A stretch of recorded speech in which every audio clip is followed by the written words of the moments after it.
इतना माहौल बिगाड़ के रखा है, इतना गंदा आदमी आज प्राइम मिनिस्टर के पोस्ट पर है। ये इतना इतना घोर अपमान इस देश के राष्ट्रपिता का, इस देश का प्राइम मिनिस्टर कैसे कर सकता है। 4 जून के बाद इनको छिपने की जगह ना मिले, इस तरीके का इंडिया अलायंस की विक्ट्री आज इस देश में होने जा रही है। और राष्ट्रपिता का खून करने वाले, हत्या करने वाले नथुराम गोडसे की जो एक प्रजा आज सत्ता में बैठी है, वो फिर से वापस सत्ता में नहीं आ सकती है। नमस्कार, मैक्स महाराष्ट्र हिंदी के श्रोताओं के लिए मैं आपके सामने विश्वास उटगी कुछ बातें रखना चाहता हूं।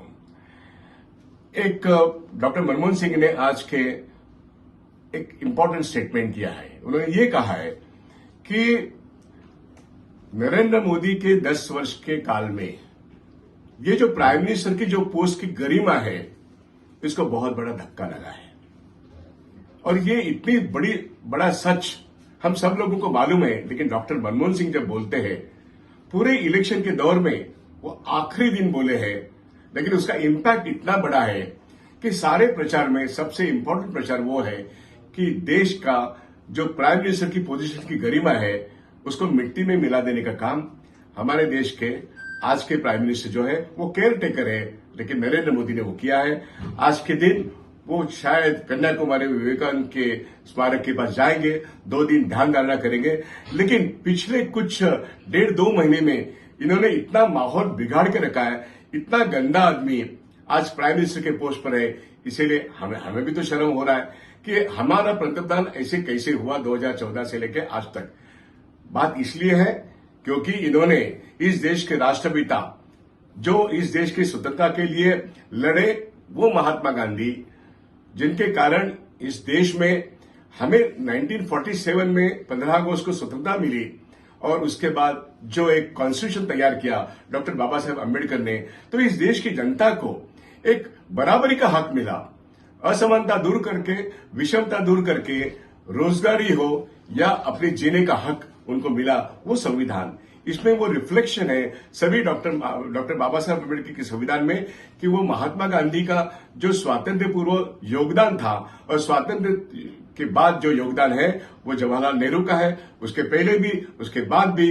ये सारा रिफ्लेक्शन जो है वो हमारी कॉन्स्टिट्यूशन में, उस संविधान को धक्का लगाने का काम नरेंद्र मोदी ने किया है। अब नरेंद्र मोदी ये कहते हैं कि लोगों को महात्मा गांधी मालूम हो गए क्योंकि एक पिक्चर उनके नाम पर आई, और तब तक लोगों को महात्मा गांधी मालूम थे। ये इतना घोर अपमान इस देश के राष्ट्रपिता का, इस देश का प्राइम मिनिस्टर कैसे कर सकता है। ये देश का अपमान है, क्योंकि आज हम जानते हैं कि राष्ट्रीय स्वयं संघ ने साबरमती आश्रम जो गांधी जी का है वो अपने कब्जे में लिया है। हाँ, इलाहाबाद और कानपुर का और बनारस का भी विनोबा जी का आश्रम हो या गांधी जी का आश्रम हो, वो अपने कब्जे में लेने की बहुत सारी कोशिशें इन लोगों ने की है। लेकिन अब महात्मा गांधी का चश्मा का इस्तेमाल किया, महात्मा गांधी का जो गरिमा है जो दुनिया भर में है उसका इस्तेमाल किया। लेकिन अब आखिरी दिन में या 2 दिन में नरेंद्र मोदी राष्ट्रपिता के बारे में अगर उनका इस तरीके का एकदम वक्तव्य आता है कि केवल एक फिल्म के कारण लोग जानने लगे उनको, तो क्या कहे ऐसे आदमी को जो हमारा देश का पंतप्रधान है। हम उनकी निंदा करते हैं और हम चाहते हैं कि वो जहां ध्यान करने गए उसके बाद 4 जून के बाद इनको छिपने की जगह ना मिले, इस तरीके का इंडिया अलायंस की विक्ट्री आज इस देश में होने जा रही है। हाँ, निश्चित रूप से भारतीय जनता पार्टी की सरकार यहां पे नहीं आएगी, और राष्ट्रपिता का खून करने वाले, हत्या करने वाले नथुराम गोडसे की जो एक प्रजा आज सत्ता में बैठी है, वो फिर से वापस सत्ता में नहीं आ सकती है। इसलिए संविधान की रक्षा के लिए, लोकशाही की रक्षा के लिए इस देश की जनता ने इंडिया अलायंस को अगली सरकार बनाने का तय किया है। मोदी और शाह को छिपने की जगह नहीं मिलेगी, क्योंकि वो महात्मा गांधी जी के हत्यारे नथुराम गोडसे जो है उनकी ये औलाद है। ऐसे लोगों को घर में बिठाना यही शोभा देगा, क्योंकि वो बार बार लगातार नेहरू जी का अपमान करते हैं, इंदिरा जी का अपमान करते हैं, और अब तो राष्ट्रपिता महात्मा गांधी का भी वो अपमान करते हैं। इससे शर्मनाक बात कोई हो नहीं सकती।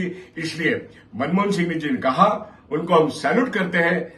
10 साल में उन्होंने इस देश को इतने ऊंचाई पर रखा, और 10 साल में नरेंद्र मोदी ने उनके काल में इस देश को नीचे लेके जाने की कोशिश की, चाहे वो शिक्षा व्यवस्था हो, चाहे वो डिफेंस हो, चाहे इकोनॉमी हो, चाहे वो बैंकिंग हो, हर जगह भारत को इस देश की पंतप्रधान के कारण और उनके वक्तव्य इतने गंदे और शर्मनाक है। हिंदू मुस्लिम करना, भारत पाकिस्तान करना, दलितों पर अत्याचार करना और इस देश के मजदूरों को और किसानों को और मेहनत कशों के हक संविधान में जो मिले हैं इसको छीन लेना, ये जो बात नरेंद्र मोदी और अमित शाह ने की है इसको कोई बर्दाश्त नहीं कर सकता। इसलिए उनको पिछले 7 चरण में, मतलब 7वां चरण 1 जून को है, लोग वोट डाउन करेंगे और नई सरकार इंडिया अलायंस की आएगी। लेकिन नई सरकार को पहला काम यह करना है, इनकी सारी 10 साल की जो करतूतें हैं, जो फ्रॉड्स हैं, जो माल प्रैक्टिस है, इसके ऊपर इंक्वायरी कमीशन बिठाए और ज्यादातर मैं कहूंगा रिजर्व बैंक ऑफ इंडिया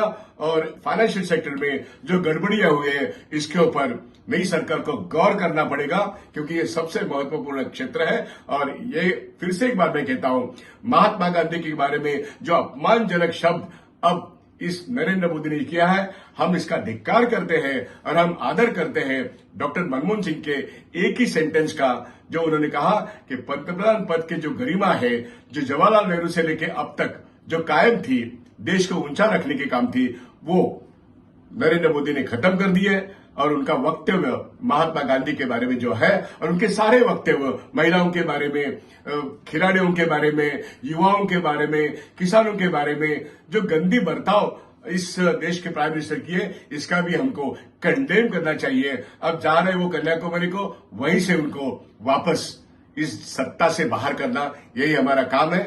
तो फिर से एक बार आशा करते हैं 4 जून को नई सरकार, नई नीति, इस देश को फिर से एक बार बड़े पैमाने पे इस देश का नाम ऊंचा करने की एक नई सरकार की जो नीति है उसको हम देखना चाहते हैं।